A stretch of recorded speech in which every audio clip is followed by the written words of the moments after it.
I might have to surprise you guys a little bit. So I should definitely title this my first ever ride on an e-bike, exclamation point, exclamation point, exclamation point, and show some kind of a picture of sharks, fire, and me flipping over the handlebars and try and get all clickbaity. But I don't really do that here. So that's a cactus you stay away from. Yeah. You got it? Pull out the cactus. Yes. On a family trip to Arizona this spring, I had the chance to meet up and ride with a friend of mine, Joe Murray. Now, many of us born after, I don't know, 1985 or so, probably haven't heard of Joe in the same light as those of us that have been living and breathing mountain bikes since the mid-1990s. So, Joe is often referred to as the first ever professional mountain biker.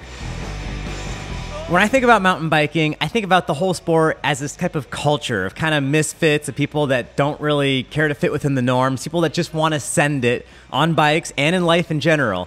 And to me, Joe has always been a symbol for that kind of culture, that aspect of the mountain bike lifestyle. Flipping update Facebook for you. I figured riding with you, I should wear long sleeves because I know we're going to probably ride through a lot of little bushes. I don't think the bushes will be too bad. I was like, yeah, do you know Joe Murray? He's like, no, but I hear he builds trails by spreading deer seed around in the woods and then just follows that. Yeah, sounds spot on. I've never heard of building trails like that. Joe has been a Shimano skunk tester, developing new Shimano products for a couple decades now. These days, he's been focusing on e-bike specific products. That means there's no one better to ride with for a first ever MTB experience. These bikes aren't full of crazy prototype parts? No. Cool.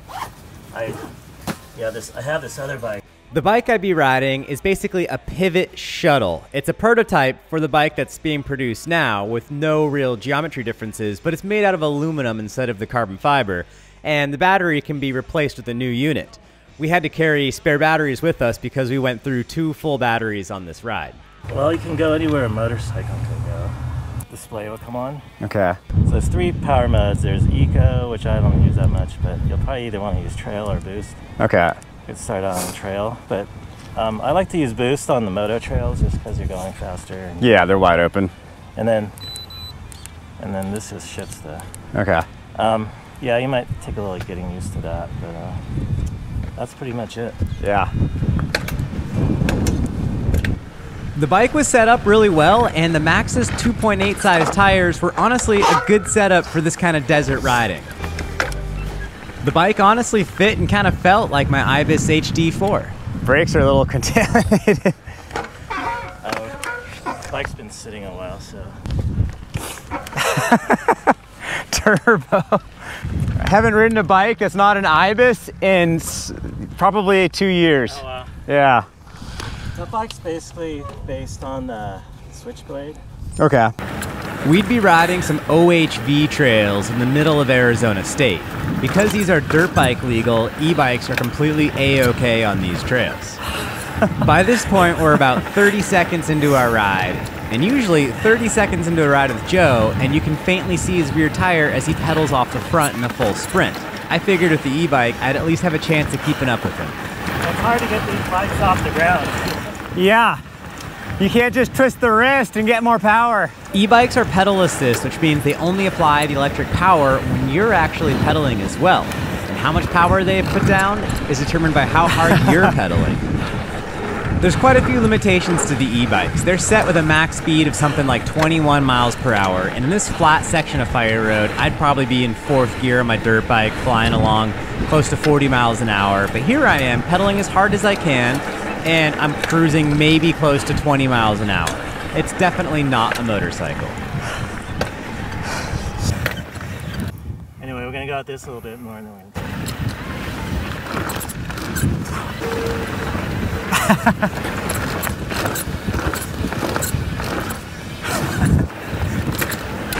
Even though the bike's way heavier than a regular bike, it's pretty easy to pop it in the air and get it to float over some of the bumps like either a real mountain bike on a downhill or kind of sort of like a little lightweight motorcycle, just without the power.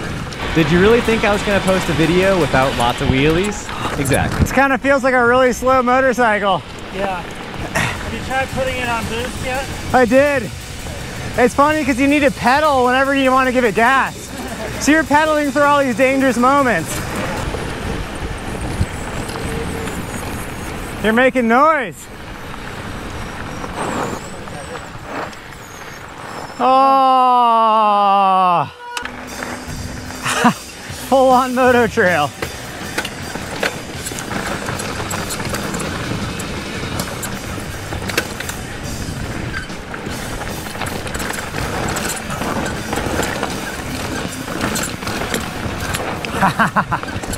Joe had just returned from about a week or so in Japan visiting with Shimano Corporate, so he was a bit jet-lagged for our ride.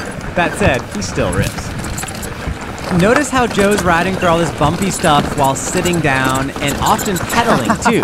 That's because to get the bike to use its power to push you through this stuff, you have to be pedaling, and to pedal that much, it's pretty hard to stand all the time. E-bikes have this weird problem where you need to sit down and pedal through all this rough stuff to get that power going, but at the same time it's really terrifying because you need to be up and above the saddle to manipulate the bike to keep it going where you need it to. Let me know in the comments below, have you ridden an e-bike before? Have you ridden an MTB? And do you think these trails would be fun on a regular bike, or do you think they'd be more fun on an electric bike? I'm curious to hear what you guys have to say.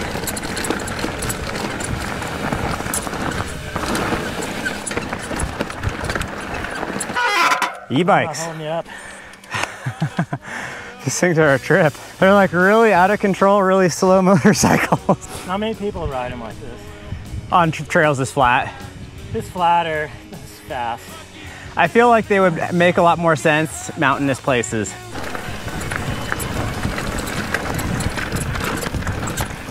Oh. If you'll notice, the trails we're riding here are dirt bike trails, and they don't really use the terrain the same way a standard mountain bike trail would. And in all honesty, I don't think I'd have a lot of fun riding these trails on my standard acoustic bike. The e-bike was a great tool to make these trails that otherwise I would never really want to ride, and turn them into something that's kind of a fun challenge.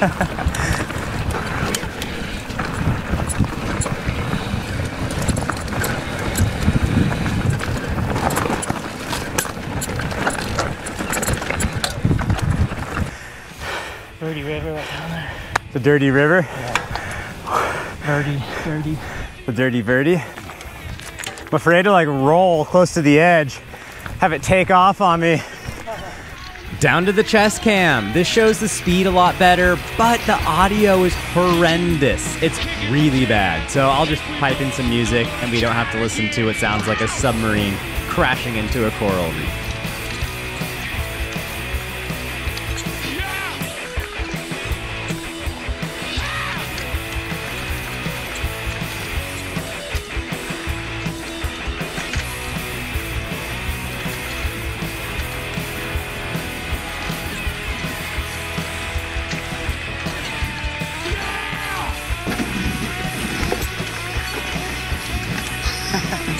That's technical.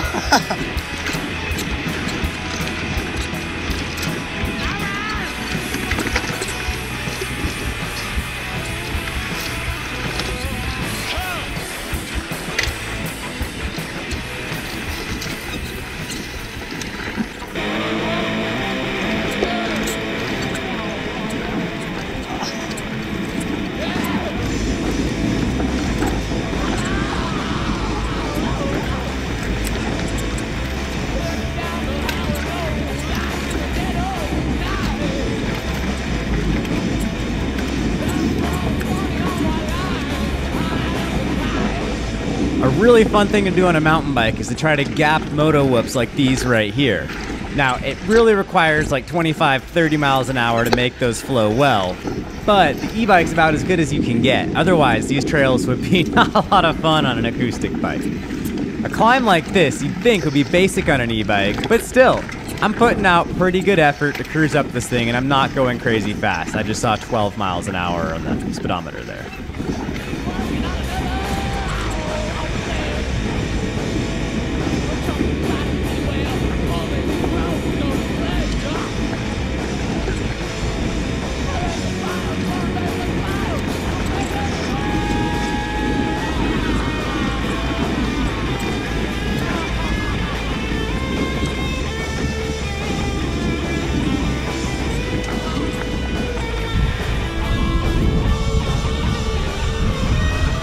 After we got done riding, we sat down and recorded what is, to date, my favorite podcast that I've been a part of.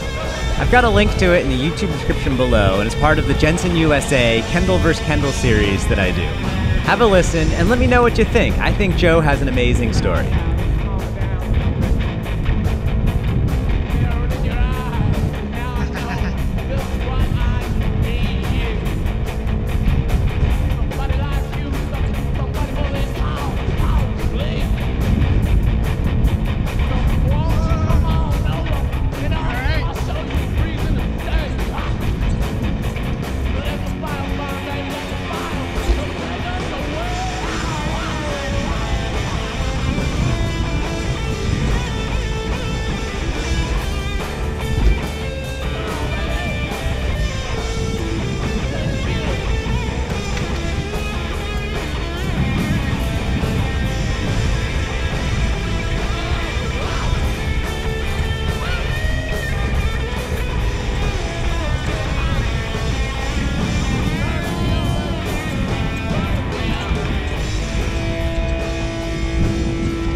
When we started this ride, the winds were around 30 miles an hour, and we were kind of worried it might rain. Somehow, we got a few drops on us, but we managed to escape a rainstorm the entire time.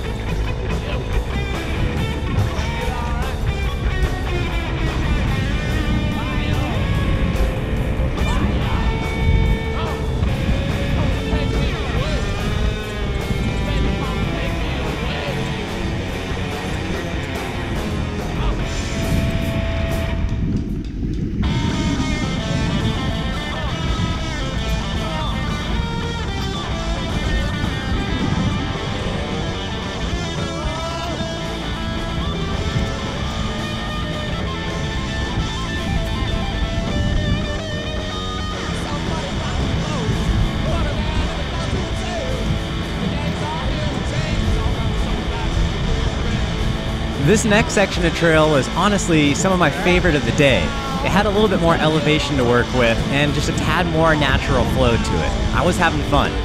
I was also starting to learn how to ride the e-bike. Having to pedal through corners and having to just pedal in order to activate that power to get the bike to handle as good as possible is very different than riding a standard bike, and I definitely enjoyed this newfound challenge.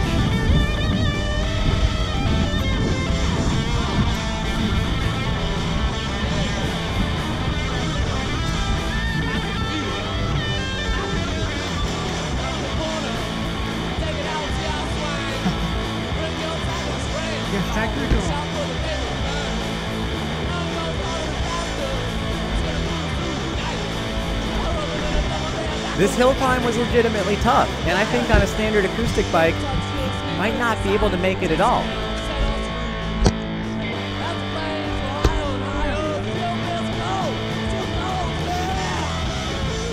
That would have been a lot harder without a motor.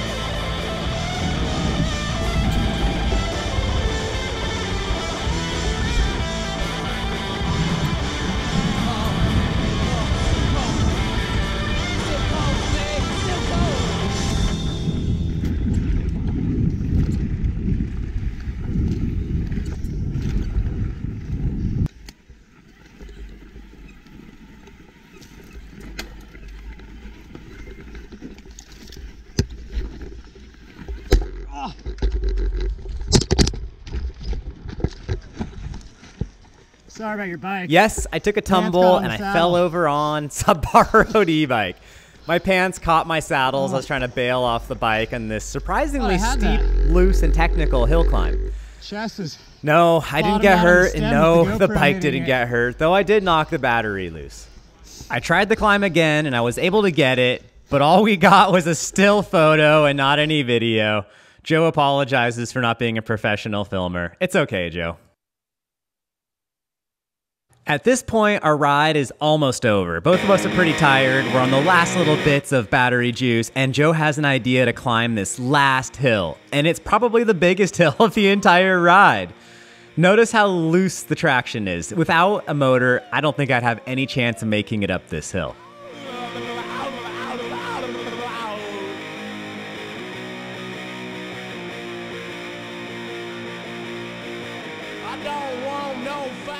I was stoked to make it over that steep part of the climb. This next little bit was even harder. And I want to say something too. My little GoPro, I use an external mic and I have an adapter to an adapter, and one of the connections is no longer working and I lost all the audio for this bit here. I don't know about you guys, but one of my favorite things is to try difficult trail sections over and over. Well, to a point. If it doesn't take more than 3 or 5 tries. And there's a certain point where I do get exhausted and frustrated like anyone else. But let me know below. Do you like to session difficult climbs?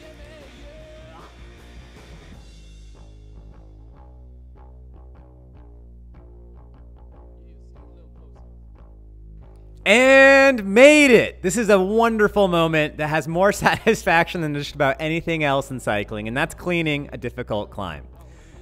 I had a lot of fun riding with Joe, and once we finished the ride here, we went back up to Sedona and we recorded our really fun podcast, which I have linked in that YouTube description below. I mentioned that earlier, and I'm going to mention it again because I am thrilled with how that podcast came out, and I hope you all can listen to it, enjoy it, and let me know what you think about it. As always, thanks for riding with us. Let me know if you like this slightly different format. And stay tuned, many more videos to come. If you like this, click a like button. And if you really liked it, click that little red subscribe button below. I'll see you guys on the trails next time.